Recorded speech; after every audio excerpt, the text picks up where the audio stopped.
Voces Activa hoy nos encontramos con Ikram Fares Arabi. Ella es escritora panameña y también abogada. Bienvenida. Muchísimas gracias por la invitación. De verdad, para mí es un honor estar aquí hablando sobre mi vida y sobre el libro Mujer Joya del Islam. Para quienes no conocen a Ikram, ¿quién es Ikram Fares? Ikram Fares es una mujer de ascendencia libanesa que nace en la provincia de Colón con mucho orgullo, con familia musulmana. Dentro de mi hogar se establecieron las costumbres árabes y se profesó la religión islámica. ¿Y por qué hago esta aclaración? Porque muchas veces piensan las personas que ser árabe es sinónimo de ser musulmán.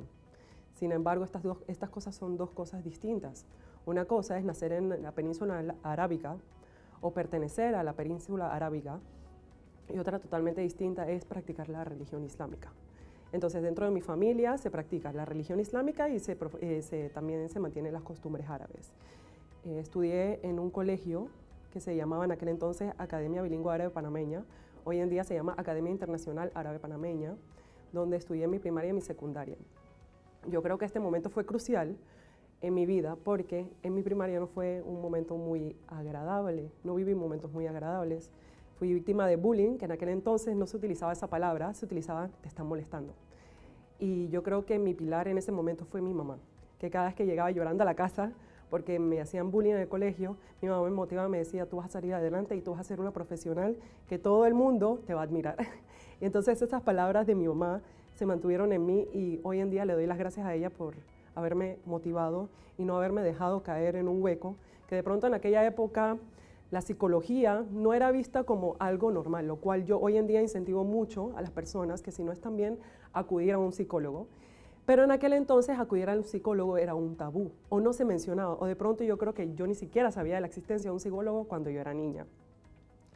Y yo creo que eso fue fundamental para mi crianza, porque a pesar de que fue un momento negativo en mi vida, supe transformarlo de una forma positiva. ¿Por qué? Porque me volví un poquito más prudente al hablar. Sé la fuerza que tiene una palabra, y yo sé que una palabra puede lastimar como también puede enseñar, y decidí transformar esas palabras para enseñar.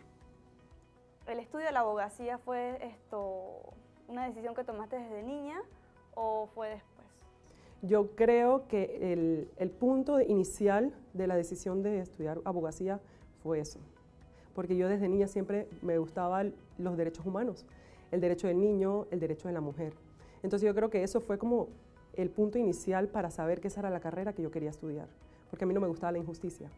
Entonces yo sé que yo sufrí mucha injusticia de niña, de parte de niños que también por inocencia a veces no miden sus palabras. Entonces yo decidí eso, yo creo que en tercer año ya yo supe que yo quería estudiarlo, pero yo creo que ya yo iba como que anotando puntos que me demostraban que mi carrera iba a ser derecho. De abogacía al mundo de la literatura, ¿cómo nació la idea de ingresar en ese mundo de las artes con la publicación de Mujer Joya del Islam? Yo creo que Mujer Joya del Islam nace del concepto de que muchas personas no conocen sobre la mujer musulmana y asumen que la mujer musulmana es una mujer sin derechos. Sin embargo, cuando uno lee el Sagrado Corán se puede dar cuenta que la mujer musulmana es una mujer que tiene muchos derechos.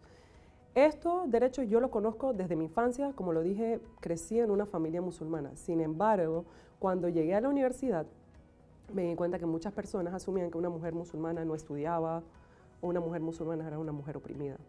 Pero nunca me sentí juzgada. Sinceramente, nunca me sentí juzgada por mi entorno social. Solamente hubo una ocasión que sí me generó incomodidad, que fue en una ocasión con un profesor universitario que se refirió al Islam de una forma despectiva y al final dijo que el Islam es una religión machista donde las mujeres no tienen derechos. Entonces, yo creo que de ese momento amargo, en aquel entonces, se transformó en un momento, por eso logro las cosas negativas convertirlo en positivo, porque yo creo que eso fue la razón principal por la cual un profesor me motivó a escribir este libro. Yo tenía otro profesor que se llamaba Laurentino Díaz, que él supo sobre aquel acontecimiento que hubo en la universidad. Y él sabía desde mucho antes mi interés en el Islam, hablaba mucho sobre mi religión, sobre mi cultura, y él fue el que me motivó a escribir el libro. Porque él veía que ese era un tema que no se desarrollaba bien en los libros, ni en la universidad, ni en ninguna manera. Y yo lo pude notar que el profesor, que se refirió de forma negativa al Islam, no tenía conocimientos claros de qué es cultura y qué es religión.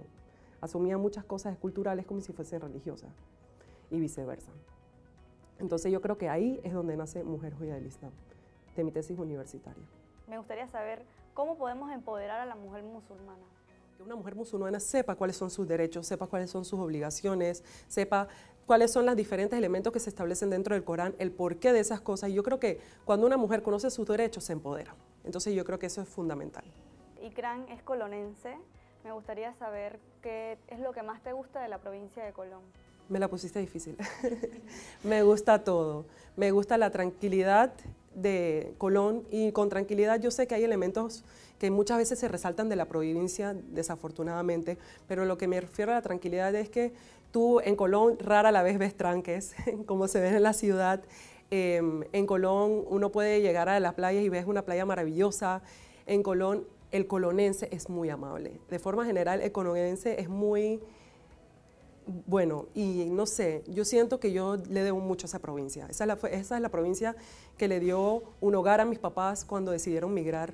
Esa es la provincia que me dio un lugar donde yo pude estudiar. Es la provincia que le ha dado trabajo a muchas personas que yo conozco, y yo creo que yo le debo mucho a Colón. Yo, aunque me quede hablando horas y horas de mi provincia, no es suficiente para lo agradecida y de verdad lo afortunada que me siento de haber nacido en la provincia de Colón.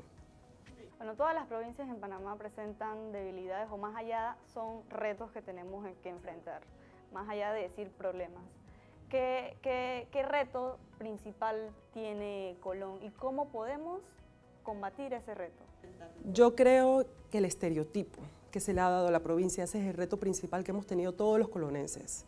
El reto de derribar esos estereotipos que desafortunadamente se nos han marcado en la provincia.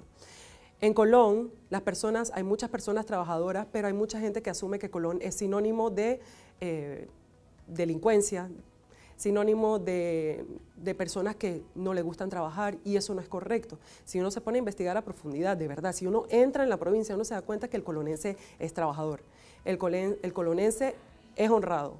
De que existan excepciones a la regla, no es solamente en Colón, eso lo hay en todos lados y en todo el mundo.